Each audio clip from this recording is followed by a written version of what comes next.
Bonjour et bienvenue dans cette nouvelle vidéo. Aujourd'hui, je vais vous présenter une sélection de 10 logiciels gratuits pour votre Mac. Je vous avais fait une vidéo avec une sélection de logiciels gratuits mais pour Windows. Je vous mets le lien en haut. Aujourd'hui, ça concerne votre Mac. Je vais essayer de balayer plusieurs domaines comme la bureautique, la conception 3D, les utilitaires système, la retouche artistique, l'édition vidéo, etc.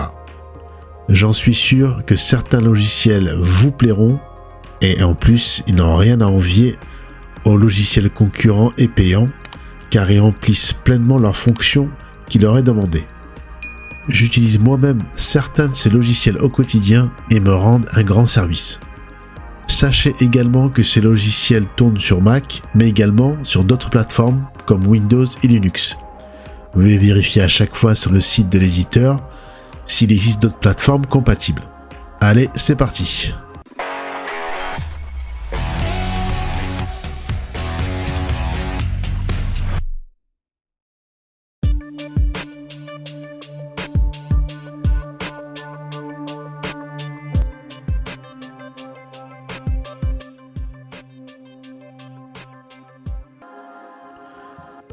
On commence par la suite bureautique OnlyOffice.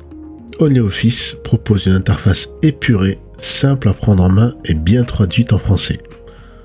On note la présence de 4 outils, documents qui fait l'office de traitement de texte, tableur, un équivalent d'Excel, présentation, l'équivalent de PowerPoint et formulaire pour créer des documents avec des champs à remplir.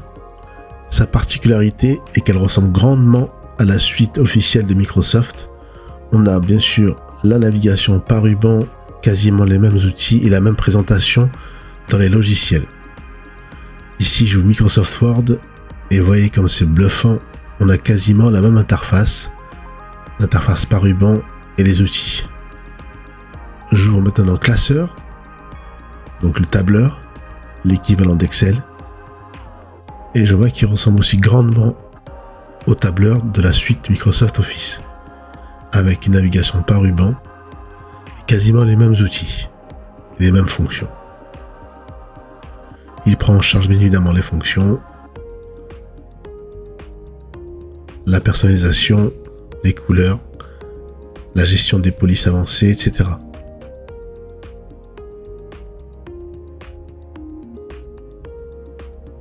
Maintenant, j'ouvre présentation, qui est l'équivalent de PowerPoint, et je vois que l'interface également ressemble grandement à celle de la suite de Microsoft.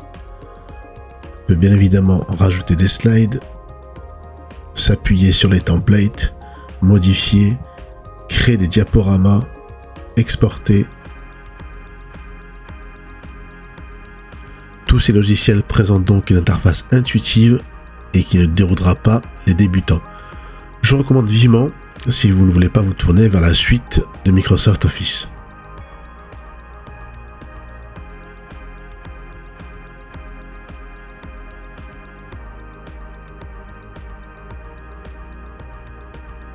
Second logiciel, Atom, fourni par GitHub. Atom est vraiment un des meilleurs éditeurs de texte gratuits et open source pour macOS. Son interface est vraiment moderne et totalement skinnable, configurable, etc. On peut y mettre des thèmes et la configurer à foison. Il est déjà très puissant avec de nombreuses fonctionnalités de base, mais on peut l'enrichir avec des add-ons, des extensions qui sont également open source. Là, par exemple, je vous ouvre un fichier HTML, il prend en charge bien évidemment les couleurs, l'indentation, etc. Je vous crée par exemple ici un fichier PHP, et également quand je vais l'enregistrer, il va reconnaître le type de contenu et mettre en valeur les balises que contient le fichier. Voilà, avec les balises PHP par exemple. Très puissant, gratuit et configurable à foison. Je l'avais déjà présenté dans sa version Windows, SweetHome 3D est vraiment un logiciel que j'apprécie beaucoup. Il s'agit d'un logiciel libre d'aménagement d'intérieur qui vous aide à dessiner le plan de votre maison et y placer vos meubles et le visiter le résultat en 3D. L'interface est très simple avec en haut la conception et en bas en temps réel le rendu 3D. Ici, tout en haut, vous avez la barre d'outils. Par exemple, avec ici pour créer un mur, vous voyez que quand je dessine mon mur en haut, en bas, j'ai le rendu en temps réel. Il suffit de cliquer pour créer ces murs, de cliquer glisser, et j'ai donc mon rendu en bas qui se dessine en 3D. Une fois que j'ai dessiné mes murs, par exemple, il suffit d'y ajouter les portes et les fenêtres. Vous voyez qu'en quelques clics, en quelques minutes, on peut créer une pièce et après forcément une maison ou un appartement en entier. Donc sur mon côté gauche, j'ai la bibliothèque d'objets. Il suffit tout simplement de glisser-déposer et de lâcher. Et pareil, ici pour les portes et fenêtres, j'ai mon rendu en 3D.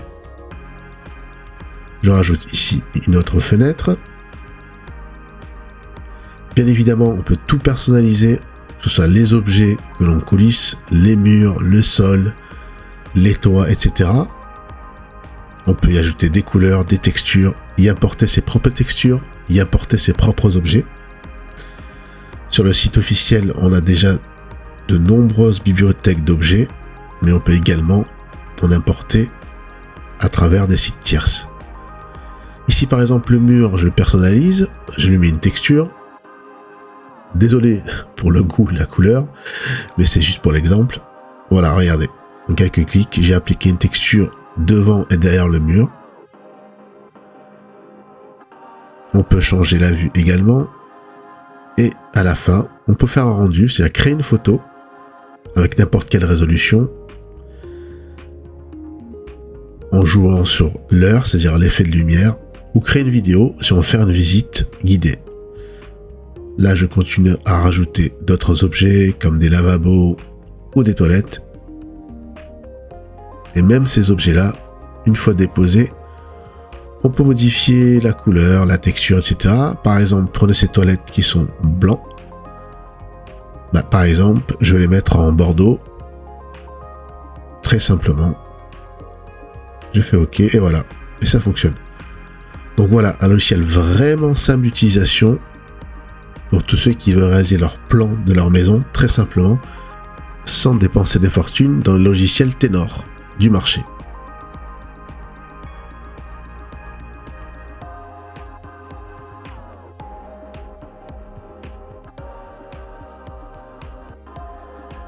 Logiciel suivant, Handbrake. Handbrake est un transcodeur vidéo gratuit et open source destiné à la base à convertir des DVD en MP4 ou MKV.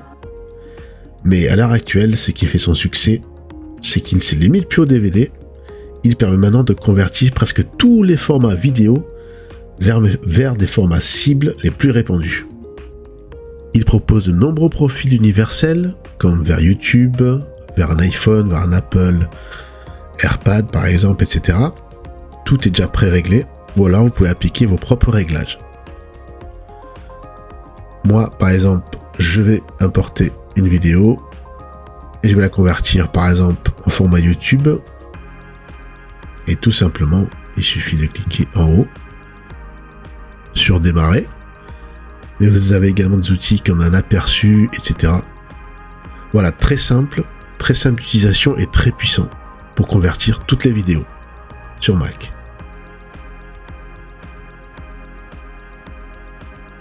Un petit utilitaire que j'apprécie beaucoup, Disk Inventory X, qui permet de voir rapidement et graphiquement tout ce qui se passe sur votre disque dur et votre espace disque, et accessoirement de pouvoir récupérer de l'espace si vous en manque. Donc là, je prends mon disque dur Mac, je l'analyse, ça prend environ quelques minutes, et il vous montre votre disque dur sous une interface graphique et des couleurs pour repérer en un coup d'œil tous les gros fichiers égarés, etc., les fichiers fantômes qui prendraient de la place sur votre disque dur. Donc là, par exemple, je remarque que j'avais un gros dossier Medicat qui faisait plusieurs gigas. Mon second dossier, le plus gros, c'est mon dossier Office qui contient tous mes mails, c'est logique. Donc à partir de l'interface, on peut faire bouton droit afficher dans le Finder et ça nous ouvre directement la localisation. Et on peut donc supprimer, modifier, etc. les fichiers volumineux qui s'y trouvent. Je trouve que l'interface est vraiment claire, épurée, et surtout qu'en un seul coup d'œil, on peut voir les gros fichiers. C'est vraiment un logiciel très utile, surtout quand vous avez des fichiers fantômes qui se baladent et que vous n'avez plus d'espace disque, avec ça, vous allez pouvoir retrouver de l'espace en 2 clics.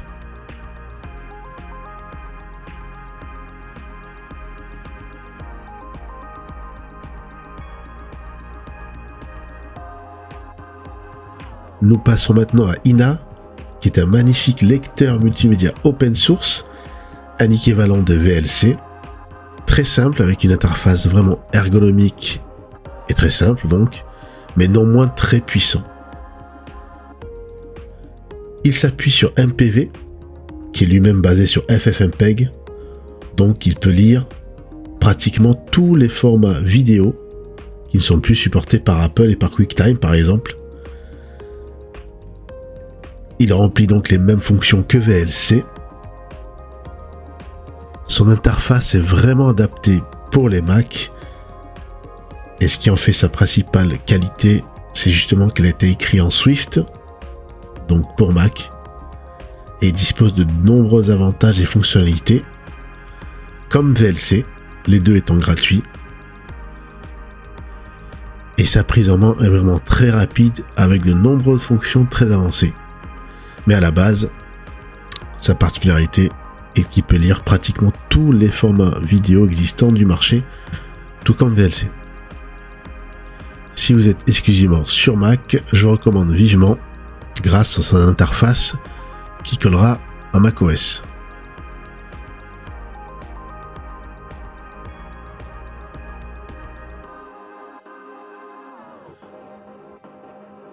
Autre logiciel, Krita, qui est un outil d'édition et de retouche d'images matricielles, initialement inspiré de logiciels tels que GIMP ou Photoshop.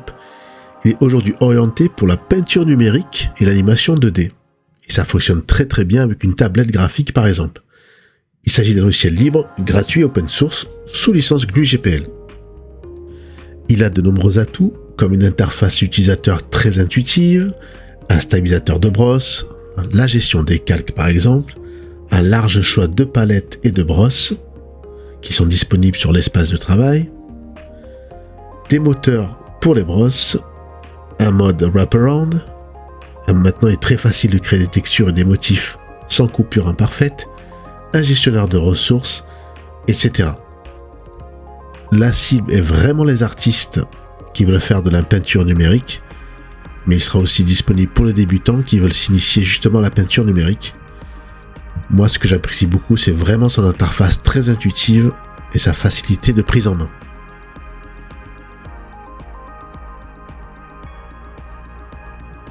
Un petit utilitaire gratuit également, Keka. Keka est un compresseur de fichiers très puissant et facile à utiliser. Il n'a pas réellement d'interface, car il s'utilise surtout dans le menu contextuel de votre macOS, mais dans ses préférences, vous pourrez configurer plusieurs options, comme le format par défaut du fichier quand vous allez compresser, la méthode, c'est-à-dire très compressée, donc forcément lente, ou alors normale ou plus rapide, l'emplacement des fichiers compressés quand vous compresserez, etc., les performances. En création, il prend en charge le 7Z, le zip, le tar, le gzip, le xz, le iso, le dmg, etc. Et il peut ouvrir la plupart des fichiers d'archives sur le marché. Comme je disais, l'utilisation est surtout faite dans le menu contextuel.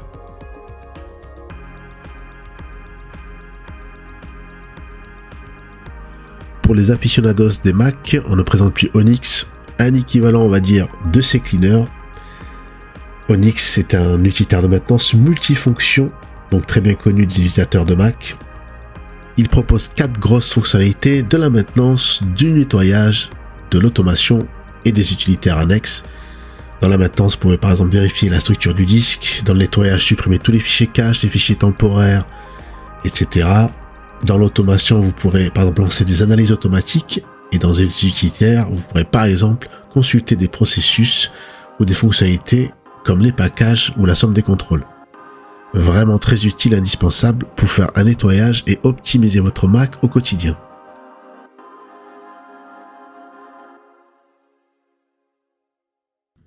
On ne présente plus iMovie, qui est l'application de montage vidéo standard proposée par Apple et qui est donc préinstallée sur tous les Macs. Capable de traiter vidéo HD, Le logiciel eMovie met à disposition un certain nombre de modèles de départ pour aider les plus débutants d'entre nous et nous aider à la création d'un montage vidéo complet comprenant des bandeaux d'informations, des effets, des transitions, le fait de pouvoir aussi insérer de la musique, des effets sonores, etc. Avec une interface très simple et ergonomique. Donc eMovie s'adresse surtout aux débutants, mais demeure pour moi un outil très complet pour la réalisation de films, de spots publicitaires ou de films de vacances par exemple. D'un côté se trouve la bibliothèque des clips que l'on peut importer. En face, on a une fenêtre de visualisation avec tout l'espace de travail, la timeline en bas pour insérer tous les clips, les éléments graphiques, les musiques et les effets sonores ainsi que les transitions. On peut même rajouter des enregistrements vocaux si on a un micro et également donc des pistes musicales qui permettent d'agrémenter la création. eMovie est vraiment très simple d'utilisation à la manière d'un glisser-déposer, du drag and drop, en insérant donc vos éléments, comme je vous disais, vidéo, graphique, audio, en les déplaçant, en les permutant. On peut également les couper, travailler sur tout ce qui est aspect graphique, la luminosité, les couleurs, recadrer, etc. Et au niveau de l'export, il permet également de l'exporter tous les fichiers vidéo dans différentes résolutions sur votre ordinateur ou également directement sur les services en ligne de stockage comme Facebook ou YouTube par exemple.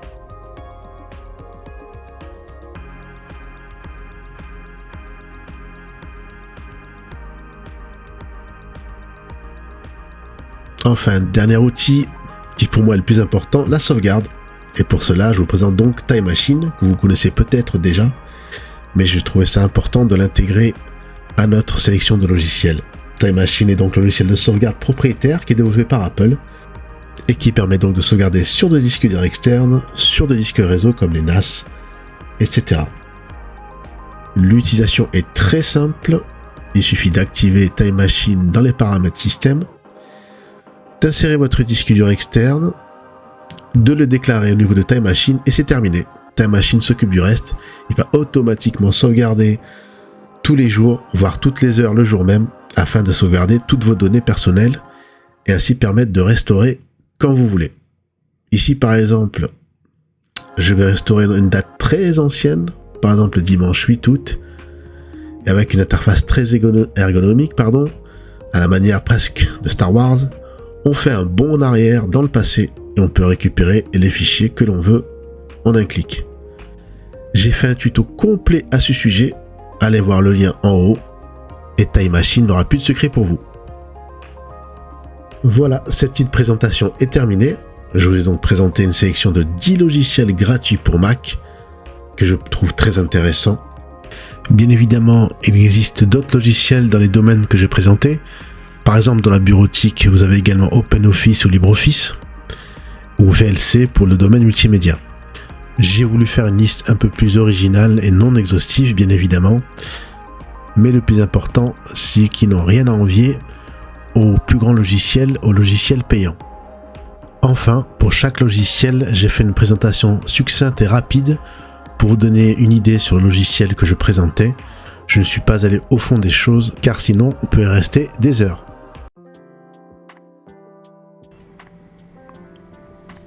N'oubliez pas de laisser un pouce bleu si la vidéo vous a plu, de vous abonner si ce n'est pas encore fait, et d'activer la cloche de notification pour ne rater aucune de mes vidéos. Merci et à bientôt pour une prochaine vidéo.